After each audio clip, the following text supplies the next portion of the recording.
عاملين ايه؟ يلا بينا النهارده نعمل كسكسي وبط، حاجه كده من التراث القديم، حاجه كده تحفه وعظمه على الاخر بجد. احنا هنا جبنا بقى بطايه كده محترمه، هننضفها بقى كده ونظبطها كده مع بعض ونشوف كده هنطلعها بطايه شكلها يفتح النفس ازاي، وهننضف كده ريشها مع بعض وكل حاجه مع بعض. متنسوش بس الاول حاجه نعملها لايك وندوس على زر الجرس عشان يوصلك مني كل جديد، والشير ما تنسونيش في الشير. يلا بينا نبتدي تنظيف البطايه مع بعض.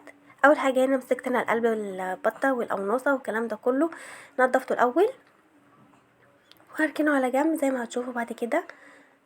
انا ما حبيتش اطول الفيديو عليكم، انا كنت عايزه امشي كل حاجه بطيء عشان تشوفوا التنظيف ازاي بالظبط، بس يعني ما حبيتش الفيديو يبقى طويل خالص عليكم، لان الايام دي انا مش شايفه معايا اي تفاعل خالص خالص صراحه، وزعلانه جدا جدا جدا من قله التفاعل معايا، لان انا بتعب جدا جدا في الفيديو ده عشان انزله لكم ونستفيد من بعض.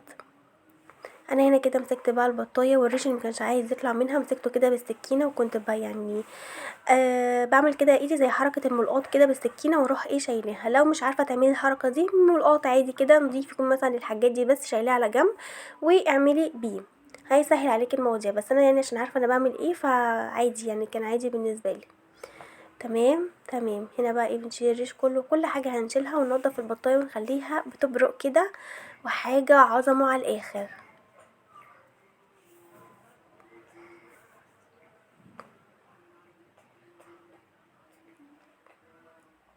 شايفين بقى كده من جوه هنشيل كل حاجه جواها، تبقى جوه كده في كبد كده وحاجات ما بتبقاش لطيفه، ولازم نشيلها الاول. ننضف كويس جدا من جوه لو احنا هنسيبها مقفوله، طبعا نحاول ننضف كده كويس جدا جدا. طبعا بقى لو هتقطعيها 4 ولا حاجه فيعني عادي، هتنضفي طبعا الحاجه هتبقى باينه قدامك وهتنضفي كويس جدا. زي ما انتم شايفين كده بننضف كده ونغسل، شايفين بقت بربرق ازاي، حاجه كده فلالي على الاخر. هنا بقى الميه دي حطيت فيها معلقه سكر، حطيت فيها قرفه، حطيت فيها دقيق، وهسيبها ساعه بالظبط في الميه دي. هنا بعد ساعه رجعت لكم وجبت مصفى معايا وهغسل الحاجه دي كويس جدا زي ما انتم شايفين كده، وهسيبها تبقى مميله كده عشان تصفي ميتها، لان انا هعمل ايه دلوقتي، هعمل تتبيله يعني خرافيه عشان ما يبقاش فيه اي ريحه زفاره في البط. الناس اللي بتشتكي من زفاره البط في الشوربه او في الاكل، لا امشي بالطريقه دي بجد مش هتلاقي اي زفاره في الشوربه بتاعه البط ولا في البط ذات نفسه، وهتاكلي وانتي مبسوطه كده ومرتاحه من جواكي ان بجد ما فيش زفاره والشوربه يعني حاجه خرافيه. الشوربه بجد بتطلع ريحتها جميله قوي بعد اللي احنا هنعمله في البطايه ده. خليكم معايا للاخر وهتشوفوا هنعمل ايه عشان البطايه متبقاش زفره ولا الشوربه زفره، وهنبقى نعمل شويه اكل عظمه على عظمه. هنا حطيت بقى شويه جنزبيل، شويه قرفه، وحطيت كده البهارات المشكله بتاعتي، فلفل اسود، كمون، كزبره، التلاتة اللي انا بحبهم جدا جدا جدا. بعد كده هنعمل ايه، هنجيب البطايه اللي احنا سيبناها تتصفى، طبعا عصرنا ليمون في التتبيله كويس قوي، واحاول كده احشي من جوه ومن بره وتحت الجلد والكلام ده كله. ليه؟ عشان ميبقاش فيه اي زفاره خالص خالص. وهسيبها بقى في التلاجة ساعة ساعتين براحتك، يعني الوقت اللي مسموح لك، بس كل ما هتسيبيها اكتر كل ما هتشرب من التتبيله دي ومبقاش فيه زفاره. هنا بعد ساعه بالظبط تمام، انا رحت عملت ايه، جبت بقى حله على النار ومعلقه سمنه بلدي بقى، ما هو اكل بقى من التراث القديم، يبقى احنا النهارده نعمله صح الصح بكل يعني تفاصيله. سخنه جدا، بصوا انا خليت الحله سخنت جدا جدا جدا بمعلقه السمنه البلدي، وهشوح فيه البطايه يمين وشمال عشان تاخد لون كده معايا، واضمن ان بجد بجد البطايه كده مش هيبقى فيها اي زفاره، والمسام بتاعتها كده اهو اتقفلت معايا وبقت الدنيا زي الفل.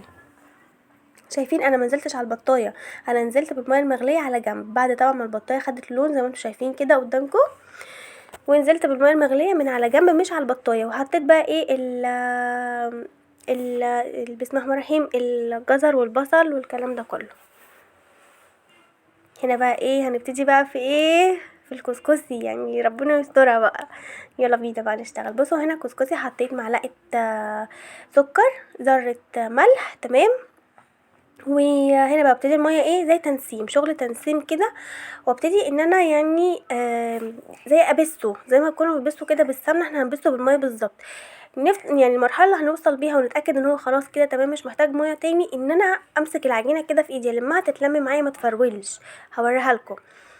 ومبقاش فيه دقيق خالص، يعني انتي كنت الاول مثلا تلاقي فيه دقيق كده من طبق من تحت، لا تلاقي كله زي يعني زي الرمله المبلوله كده، دي المرحله اللي احنا عايزينها. واحنا هنا هنعمل حاجه تاني عشان لو طلع الميه في الاول مش مظبوطه يطلع معاكي احلى كسكسي وفعلا مظبوط. هنعمل حاجه اسمها الرد، تردي الكسكسي تاني ازاي هنشوف مع بعض التفاصيل كلها. هخليكي تبقي بصي تعملي الاكله دي وتعزمي بقى عليها ايه يعني اللي تحبيه كله، وتعزمي عليها كده وتطلعي ايه كده فنانه بقى كده قدامهم وليكي في التراث القديم بقى والكلام ده كله. بصوا شايفين انا يعني مسكتها كده ما فرولتش مني خالص زي ما انتوا شايفين كده.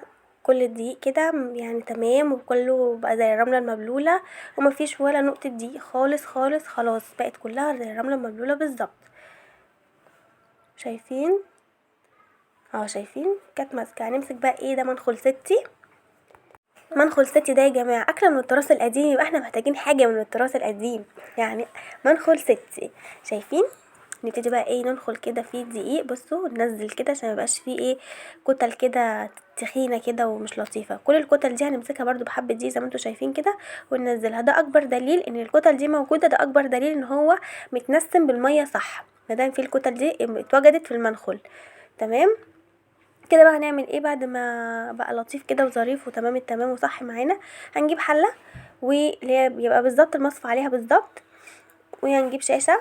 انا ما كانش عندي شاشه بس كان عندي طرحه بيضه نظيفه، بس هو الاحسن والافضل شاشه عشان ما ياخدش معاكي في وقت في تسويته، لان انا خدت معايا وقت كتير قوي قوي قوي بصراحه على النار بسبب ان هي طرحه وكانت سميكه.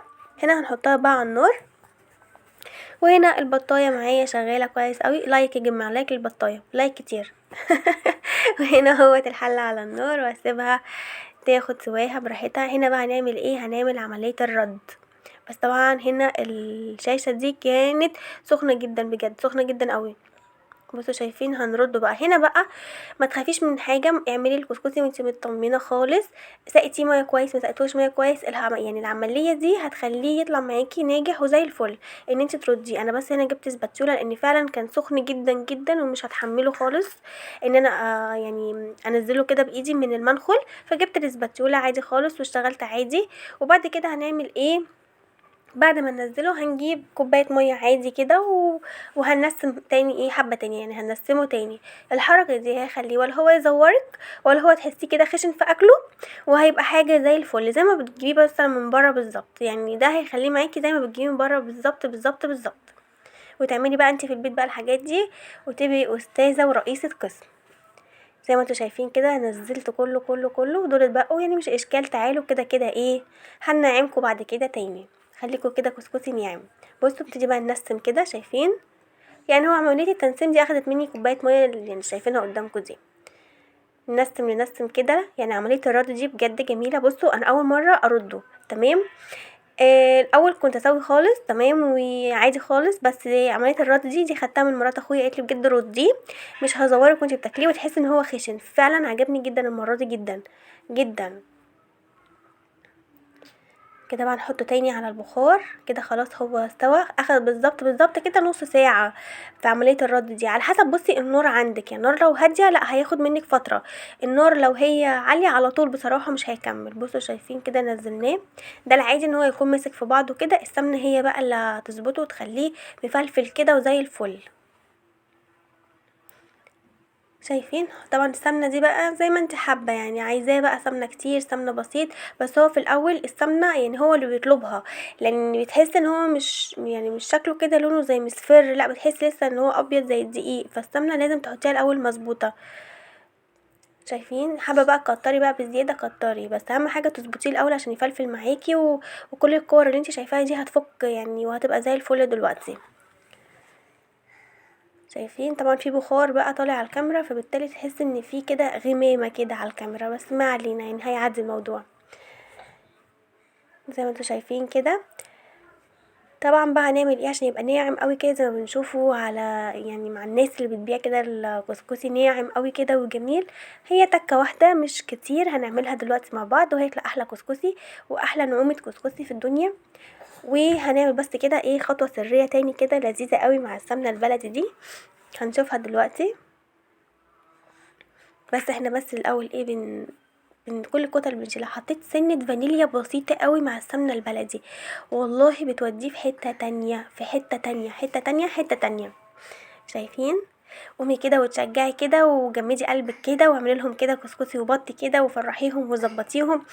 هاتي كده الاكلات القديمه دي، الجديد حلو ومطلوب بس برضو ما ننساش الاكل القديم بتاعنا اللي كله روايح كده خير كده وجمال كده، روايح زمان، روايح الزمن الجميل يا جماعه، روايح الزمن الجميل ما ننساهوش. احنا هنا بقى طحناه في الكبه، طبعا عايزاه يبقى ناعم اطحنيه في الكبه على طول. هنا بقى نعمل بطه وكسكسي وسمنه بلدي بقى، لازم ندهن بالسمنه البلدي كده ونظبط الدنيا. شويه فلفل اسود، شويه كمون كده، وشويه زيت من تحت كده عشان ما تلزقش. وهنا كنت خلاص خلصت الكسكسي وحمرت البطايه وحطيت شوربه لان انا جوزي ما بياكلش كسكسي غير بشوربه. وعملت كده شويه ملوخيه صغيره لان طبعا الكسكسي لوحده مش هيشبع، وانا وعيالي بناكله بالسكر. يا رب تكون حلقه جميله ولطيفه وخفيفه عليكم، متنسونيش في اللايك.